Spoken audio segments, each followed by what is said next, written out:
Bendiciones, amados, en las naciones de la tierra. Hoy empieza un nuevo mes bíblico llamado el mes de Heshvan, de acuerdo al calendario hebreo.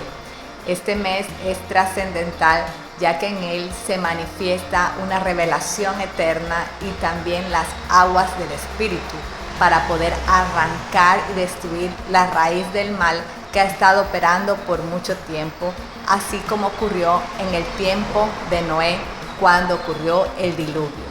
Quédate en este video para conocer un poco más acerca de este mes y la grandeza de nuestro Padre Celestial para manifestar un nuevo comienzo en esta nueva temporada que ha iniciado después de que ha finalizado la fiesta de Sukkot. Bendiciones.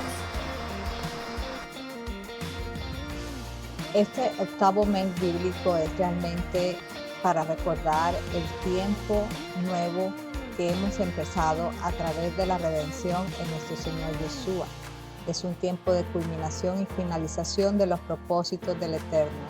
Es decir, que es un mes de nuevos comienzos para todo el pueblo de Adonai. Es un tiempo de regreso al plan original del Señor para nuestras vidas.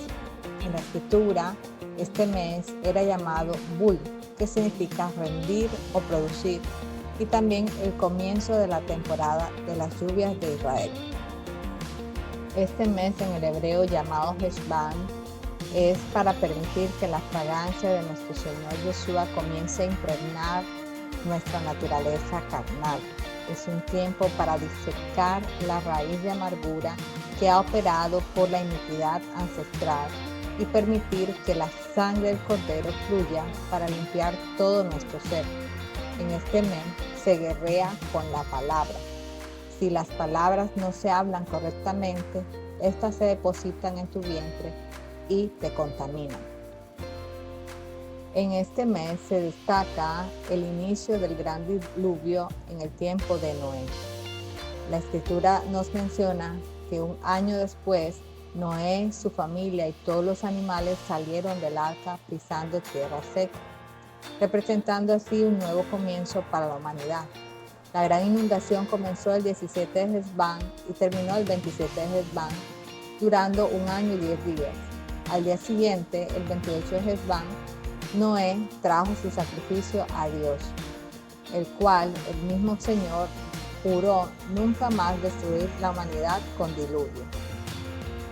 Al ver este ejemplo que Noé nos da en Génesis, cuando él presenta una ofrenda al Señor, es aquí cuando nosotros debemos reflexionar y darnos cuenta que en este tiempo especial, en el mes de Heshvan, es cuando nosotros ofrecemos en sacrificio vivo todo lo que somos nosotros y lo que representamos, y dejar en el altar las cosas que nos arrastran al pecado, que nos arrastran a la maldad, y poder rendir nuestras vidas completamente al Padre, y a través de las aguas que se dan en este mes, ser limpiados y purificados a través del Espíritu Santo.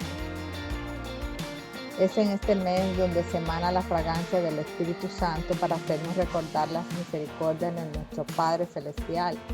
Por lo tanto, es un mes que está lleno de una fragancia eterna, y es aquí cuando nosotros debemos examinar cada área de nuestras vidas para ser limpiados y purificados a través de las aguas.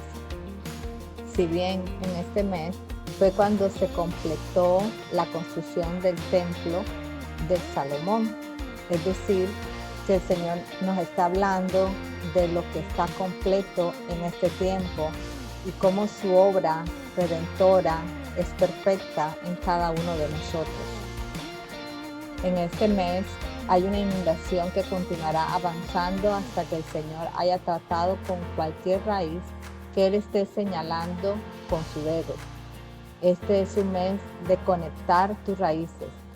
Hay que tratar con los problemas desde la raíz, tarde que temprano, para poder ser purificados completamente y entrar en el nuevo tiempo totalmente limpios para recibir la instrucción de esta temporada. Este octavo mes bíblico está asociado a la tribu de Manasés, quien fue el primer hijo de José con Asenat. Manasés significa olvidar, soltar el pasado, saltar o alejarse. Cuando nació Manasés, José dijo: Dios ha hecho olvidar todos mis problemas, toda la casa de mi padre. Esto quiere decir que el mes que está representado por Manasés es un tiempo para olvidar el pasado, dejar atrás el dolor, el resentimiento. Las cosas viejas pasaron, dice el Señor, he aquí yo hago todas las cosas nuevas. Es un tiempo de reinicio y es el tiempo para nosotros mirar hacia adelante y olvidar lo que quedó atrás. Dentro de la cultura hebrea, los hijos siempre recibían una bendición sacerdotal y en el caso de Manasés, esta la recibió de parte de su abuelo Jacob, quien adoptó a los hijos de José como suyos. En este caso, Jacob le da la bendición a Manasés diciendo que este vendría a ser un gran pueblo y sería también engrandecido. En esta escena vemos la bendición de Jacob que se hace sobre Efraín y sobre Manasés, colocando a Efraín como el primogénito de la casa de Israel y luego bendice a Manasés, pero no dejando de ser importante y trascendental dentro del pueblo del Señor. El patriarca Moisés también le da una bendición a Manasés, diciendo de que serían millares de Manasés quienes cornearán a todos los pueblos hasta los confines de la tierra, junto a su hermano Efraín, que serían millares de estos alrededor del mundo. Esto quiere decir que la bendición que recibe Manasés de parte de Moisés tiene que ver con la expansión y el poder y la grandeza que este hijo de José tendría en el mundo. Manasés en el hebreo se dice Menashe y tiene como emblema principal las saetas o las espadas, que en hebreo es hetz. Dice la palabra que los rubenitas, los gaditas y la media tribu de Manasés tenían un ejército de 44.760 hombres bien entrenados para la guerra y hábiles en el uso de espadas, arcos y flechas. Así es el carácter de la tribu, adiestrada para la batalla, con los sentidos espirituales bien ejercitados para distinguir los peligros antes que estos lleguen. En base a esto, la tribu de Manasés llega a ser una gran nación y preservadores del pueblo del Señor. La piedra con que se identifica a la tribu de Manasés es la misma piedra que le fue entregada a su padre José, y en este caso es la once o Shaham, que viene de la raíz Set, que significa cordero, o bien a la raíz Shobet, que significa ser, semejante a. Es una piedra negra lisa. Dicha piedra se encuentra en la posición 11ª del pectoral del sumo sacerdote, leyendo en la tercera fila de derecha a izquierda. La letra hebrea que identifica este mes es la letra Nun, cuyo valor numérico es 50 y significa Mashiach, vástago, construir, heredar, heredero del trono, reino, semilla, pez, vida, continuar, perpetuar, sabiduría o retoño. Dicha letra conecta directamente con la esperanza de un nuevo comienzo, el cual está relacionado con Yeshua HaMashiach, siendo el retoño y el vástago como es mostrado en la palabra. Este mes también está representado por el número 8, el cual tiene que ver con la posición del mes dentro del calendario hebreo y significa eterna revelación y nuevo comienzo. Manasés se encontraba posicionado en el oeste del campamento, junto con Efraín y Benjamín, siendo las tribus más jóvenes en aquel entonces de todas las tribus de Israel. Estas tres tribus no estaban al frente de batalla como tal, pero sí tenían un lugar en el ejército. Efraín y Manasés eran realmente los dos hijos de José, pero vinieron a ser contados como parte de las tribus de Israel y representan la próxima generación. Tiene que haber siempre un lugar para esa próxima generación y no debemos quedarnos sentados a esperar que esa primera generación pase. La próxima generación tiene que encontrar su lugar de liderazgo y ganar experiencia para las tierras futuras. Los hombres de las tribus de Manasés eran hombres fuertes y guerreros.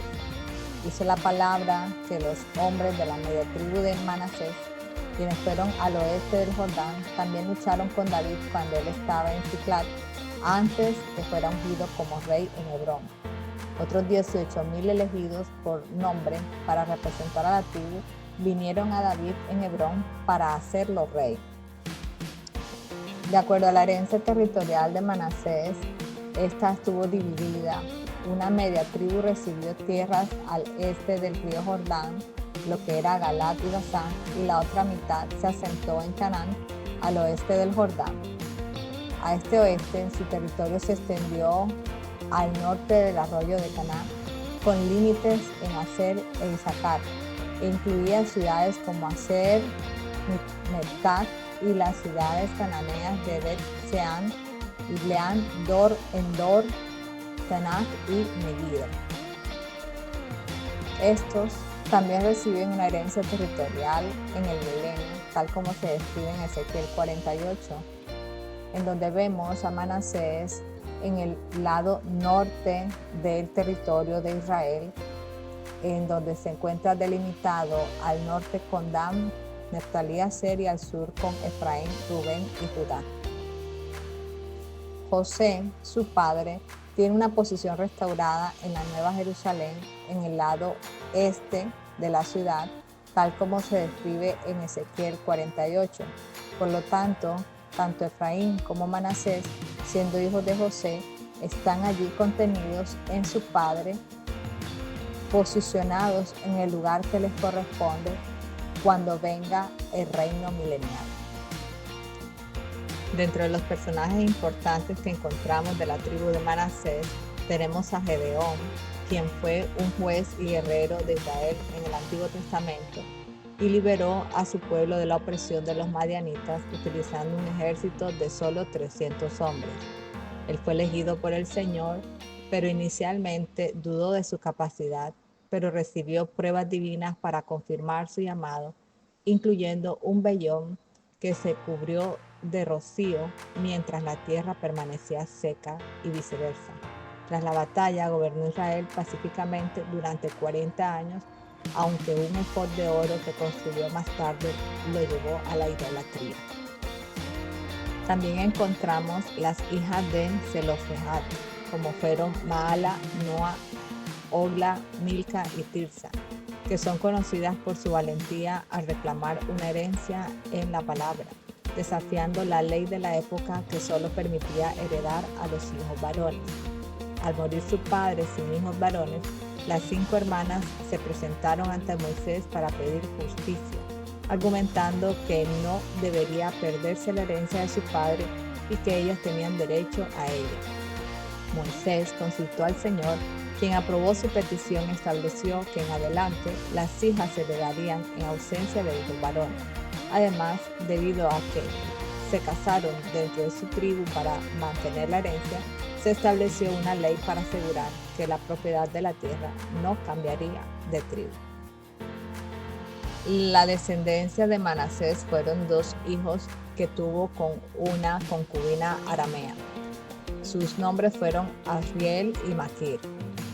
De Maquir nació Galat, padre de otros clanes, Zelofehad, quien tuvo las 5 hijas, pero ningún hijo, Pérez y Sere, como está descrita en 1 Crónicas 7, del 14 al 19. A nivel profético podemos asociar la unción postrera de la tribu de Manasés con el apóstol Santiago el Mayor, que en el hebreo es Jacob ben Zabidá. Este fue hermano de Juan el apóstol. Era un pescador que vivió en Betsaida, Capernaum y Jerusalén, y predicó en Jerusalén y Judea. Fue decapitado por Herodes en el año 44 después de Cristo. Fue uno de los 3 discípulos más cercanos a Yeshua. La historia registra que murió como mártir en Etiopía. Podemos mencionar del apóstol Santiago que presenció todos los grandes milagros del Señor Yeshua y junto con Pedro y Juan estuvo en la transfiguración del monte Tabor y en su oración en el huerto de Getsemaní, al igual que Santiago y Juan, quienes eran un dúo inseparable. Podemos ver el caso de Manasés, quien tenía a su hermano Efraín, los cuales compartían la esencia de su padre Jacob. En el caso del carácter del patriarca Manasés, con el del apóstol Santiago, lo vemos reflejado en su esencia de protección paternal, muy marcado en todos aquellos que son hijos primogénitos. Inicialmente, el apóstol Santiago fue un hombre impetuoso, al igual que su hermano, a quienes los llamaban los hijos del trueno. Sin embargo, el encuentro con el Señor Yeshua le permitió canalizar toda su energía en un gran coraje y con un gran espíritu de perdón, un hombre sin envidia, viviendo bajo una extraordinaria fe. Fue el primero de los 12 en convertirse en mártir. Podemos ver cómo a través de una pregunta clave que el Señor Yeshua le hace a los discípulos, en especial a Juan y Santiago, cuando les preanuncia el martirio, diciéndoles: pueden beber, según escribe Mateo, el cáliz que yo estoy por beber. Santiago y Juan le respondieron: lo podemos. Realmente es cuando debemos reflexionar cuán dispuestos estamos a morir a nosotros mismos para poder llevar este cáliz, que nunca será de la manera como el Señor Yeshua lo hizo, sino más bien bajo la rendición en el servicio para los propósitos eternos de manera incondicional. Podemos concluir que el mes de Heshvan, aunque históricamente hablando se le conoce como el mes de la destrucción, también se estableció una señal visible después del diluvio, como fue el arco iris, un recordatorio de las promesas de nuestro Padre Celestial. Este tiene que ser nuestro enfoque. Aunque las olas choquen a nuestro alrededor, las promesas y el pacto del Padre Celestial con nosotros son inquebrantables. Debemos descansar en su paz, en su shalom, viendo y escuchando a nuestro Señor mientras tomamos nuestras posiciones de batalla, alineándonos a su voluntad y a sus decretos. Y aunque no hay fiestas durante este mes, lo que debemos hacer es celebrar la grandeza de nuestro Padre Celestial todos los días, porque sus misericordias se renuevan cada mañana, sentándonos a la mesa del Señor Yeshua, recibiendo la estrategia y la sabiduría en medio de la adoración y la alabanza. Entiende que el enemigo busca siempre frustrar y abortar los planes del Señor en este mes. Mientras Él lo intenta, nos atrae hacia el odio y el menosprecio, pero no debemos temer, porque Él mismo caerá en su misma red mientras respondemos con bendición y adoración. Recordemos que es un mes en el que aquel que quiera ser grande entre nosotros, que sea aquel que sirva, y el que quiera ser primero, que sea su esclavo. Así como el Hijo del Hombre no ha venido a ser servido, sino a servir y a dar la vida por la rendición de todos. Este es el mensaje de Heshvan, que sirvamos en honestidad los unos a los otros y que nos amalgamemos y nos amemos como el Señor quiere que seamos, uno en Él.